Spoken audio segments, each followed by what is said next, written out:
We're talking best bets on week 8 college football underdogs. And Jake, you and I were hot the last couple of weeks. We're trying to keep the streak going. We already did our favorites video that's on the channel.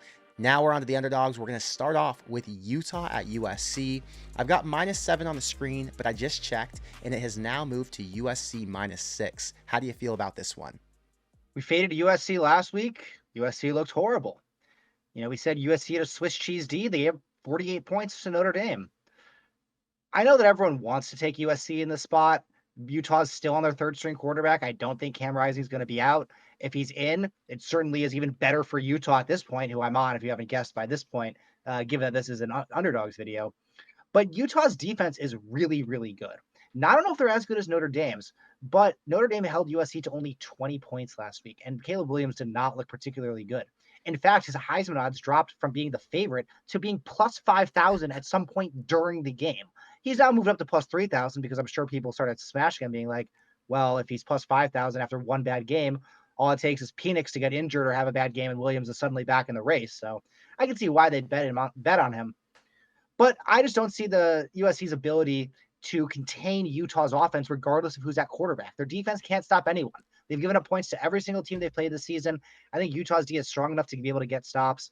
I don't know if they win this game outright, but I'm certainly taking the points in Utah on this one. Yeah, Utah's D is actually 9th in the country, and I think Notre Dame's at 15 or 14. So statistically, Utah does have the better D, and historically, they've been pretty damn good. Now, USC is going to be pissed off, and I think we can all agree with that because last week was such an embarrassment. And I do think they're going to find ways to score on this Utah defense just like they did last year. The key difference is this one isn't in Utah, so they won't have that home field advantage. I lost a lot of money on this game when they played for the Pac-12 championship last year, and I think Caleb went down in the first half, actually. He didn't come out and play the second half, and Utah ended up handling with ease. So I know he's going to want revenge in this spot. He'll want revenge for other reasons as well. A frustrated USC team is not someone I'm going to fade at home this week. So I think this is actually the perfect time to take them. And I'm actually going to go against your pick. Next is Tennessee at Alabama. This line has moved from 8.5 to 9.5, which is a little bit concerning. I like Tennessee in this spot, but I've seen people complain that Tennessee's offense just isn't as good as they were last year, and I think that's why a lot of people aren't as high on them. But their defense is still top 20 nationally. Bama's offense isn't that great, and if we're talking about 9.5 points in a game where I think field goals are going to be what gets it done, then 9 points is just way too many. Arkansas covered against Bama last week, and Tennessee's got a better offense than Arkansas does. So I'm going to fade Bama again, just like I did last week. Bama definitely did not look great against Arkansas. As a 19.5 point favorite, you would expect a little bit better than to win by 3. Jalen Milroe has been very up and down this season. He's had some plays where he looks great, and then some plays where he just doesn't look like an FBS quarterback, let alone the Alabama quarterback. I think that it's too many points here, so I'm going to ride with you at Tennessee. But the third Saturday in October is a huge rivalry game. It's at Alabama. It's tough to not think that they're going to win this game, but I just think 8.5 is too many. So I'll take Tennessee with you. Well, remember, it's 9.5. So Either way, it's too many. It's too many. 9.5 is way too many. Next is Washington State at Oregon. On the screen, it says 20.5, but that has now moved to 20. Jake, how do you feel about this one? I'm really angry at Washington State because they really screwed me last week. I had 2 parlays where they were the only team that cost me in both. Pause. Money line. Pause. That was your fault. You knew better than to play Washington State when they're playing Arizona, who you and I both love, and who was only having to lay 7.5 points. I think that was what it was. It was Washington State -7.5, right? It was, but I figured they could take care of business on the money line. The over would have hit a huge parlay for me as well, and they only scored 6 points. We talk about regression betting a lot, and this is an example of me putting my money where my mouth is.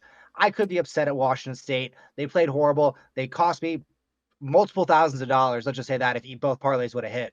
But 20.5 points is a lot. 20 points is a lot to give a team that's been pretty good and pretty consistently good this season with one bad game. They beat Oregon State, who's one of the best teams in the country. Cam Ward has had a great season so far, minus the Arizona game. And I think that Jake Dickert's a good enough coach that he's going to get the team super fired up after a horrible performance. And while I don't think they're going to win this game, I certainly think they can keep it within 20. It's too many points. I'm going to take the points here. Yeah, Oregon's obviously a way better team, but 20 is way too many to give to a quarterback who's averaging 400 yards a game and scored 38 on an Oregon State defense already this year, who I'd argue is just as good against the pass as Oregon is. So I'm going to follow you on this, and I'm going to take the points. Big game this week. Actually, might be the biggest game of the week. Actually, I think confirmed it is For the sure. biggest Yeah, game of the week. absolutely. It's Penn State plus 3.5. This line keeps dropping down, and they're going to Ohio State. This is the number 1 defense in America versus the number 6. And Penn State's been getting a lot of love this year for a team whose best wins are at home over West Virginia and Iowa. But if there ever was a time to catch Ohio State slipping, this would be it. Their offense ranks 33rd nationally, which is extremely low for a Ryan Day offense. And Notre Dame was able to hold this team to 17 points, and even Indiana kept it within, 16? I think Ohio State got lucky that game against Notre Dame. I think James Franklin is tired of getting embarrassed in this game. So because it's always a blowout at the end, I do think this line is telling me that Penn State's got a much better shot in this one. I'm going to wait until it goes back to 4 since it dropped to 3.5 before we recorded this video. And I'm going to hope that a lot of these emotional bettors who are driving that line down, I hope that the emotional bettors are all right because I'm betting on this emotionally as well. Well, I'm not so sure it's going to pop back to 4. This line opened up at -6.5 for Ohio State, and now it's down to 3.5. When I saw 6.5, I liked Penn State. Before I saw any line, I looked ahead to this game and said I like Penn State. And the fact that everyone likes Penn State is really the only concern that I have in this spot. Me I too. think Penn State's straight up a better team than Ohio State. I don't think Ohio State's particularly impressive this year. Penn State has the best defense in the country, and their offense is nothing to sneeze at either. We talked about Iowa in our favorites video and how good their defense is, and Penn State put up 31 points against them. So, yes, their quality of competition has definitely not been the most elite. Ohio State is by far the best team they're going to play, but I still love Penn State in this spot. I'm taking the money line in this game and plus 3.5. Wow, you are a believer. And if you want to bet on any of the games that Jake and I have talked about today, or any NFL, MLB, hockey, whatever you like to play, you can sign up and play on BroThrow legally from any state in the US with no VIG if you just click the link in the description box below. It's brothrow.com/YouTube to sign up for free. Like I said, there is no VIG, so that means you're playing at plus 100 odds. You bet $50, you'll win $50. No other sportsbook or app can offer those odds. And when you go and sign up, you get to play legally from any state in the US. So I live in California, Jake lives in Illinois. We both have restrictions on how we can bet. BroThrow's been a great tool for us to use. It's a social betting platform. So if you haven't checked it out yet, make sure you sign up in the description box below and try it out for free. We got Wisconsin at Illinois. Illinois getting 2.5 points at home. What are you thinking? Rivalry game, Illinois head coach Brett Bielema, formerly at Wisconsin. Wisconsin also lost Tanner Mordecai. He's injured. He's out this game. Their offense looked atrocious without him last week. Granted, they weren't doing much with him against the vaunted Iowa defense, but when he came out, it was markedly worse. Illinois at home getting points against an offense that I think is going to be very one-dimensional. Brett Bielema knows they're going to run the ball. He's going to stack the box and say, dare you to beat me over the top. I know you can't do it. And I think he's right. I'm going to take Illinois in the spot. It's really hard to know who to take here with a new QB for Wisconsin, who now gets to practice this whole week as the starter. But I think they're both bad, and the only advantage here is that Illinois gets them at home. I'd lean Wisconsin because I think their defense is the best unit on the field, but I think the only play that I would take here, which I'm not going to make it an official one, is the under, and I am going to consider it going into Saturday. Last up, we've got Michigan at Michigan State. The line has moved from 24.5 now to 24. People are big Michigan State believers after that Rutgers close finish last week. They couldn't pull it off, but they did show that they had a better offense now than they had before that bye week. You know, this is Michigan State's Super Bowl. They're not going to go to a bowl game, I don't think, and they're going to get to play at home at night, even though they suck, in front of a fan base who's going to be off the charts pumped. I mean, this is going to be their biggest game of the year, and it's not even close. So I think they took a step forward last week after the bye, and they've got a new QB in there who, like I said, almost beat Rutgers on the road. And Rutgers, they're not that good, but they do have a top defense nationally. So scoring on them did show that there's life in this offense. Here's the best stat I saw, and honestly, this is probably the main reason I'm betting on Michigan State in this spot. In the last 20 meetings, Michigan's won 10 times, and they only covered 24 once when they played in Ann Arbor in 2019. You want to know the last time they covered 24 points in East Lansing? I'm going to let you guess. When's the last time they covered 24 in East Lansing? Oof, I don't know. 2000? 1985. 8 Wow. years before I was even born.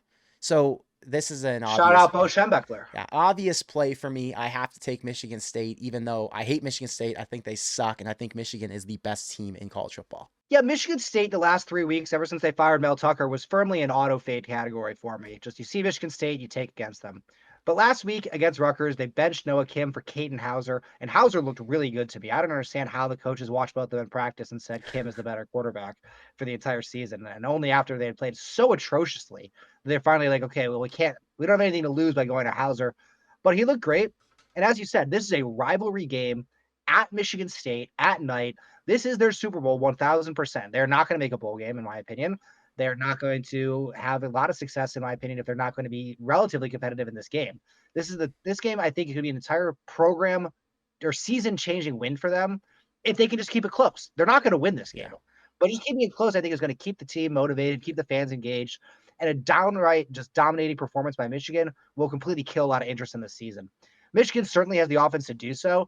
I mean, Indiana kept it to a 7-7 game last week with 4 minutes to go in the second quarter before Michigan busted out 8 consecutive scores to end the game. But I think that Michigan State is going to get up enough for the rivalry game. So I would lean towards taking them in this spot too. Yeah, Michigan is sick. They are so damn good. I bet on them last week to cover 33, and I thought it was dead at halftime, but man, they really came through for me. So, Jake, thank you for the picks. These are our underdogs, so hopefully we get some good money line plays here too, because I'm going to have to follow some of these spreads with money lines. But we'll see how it goes. So hopefully another hot week is in store. Absolutely. See you next one.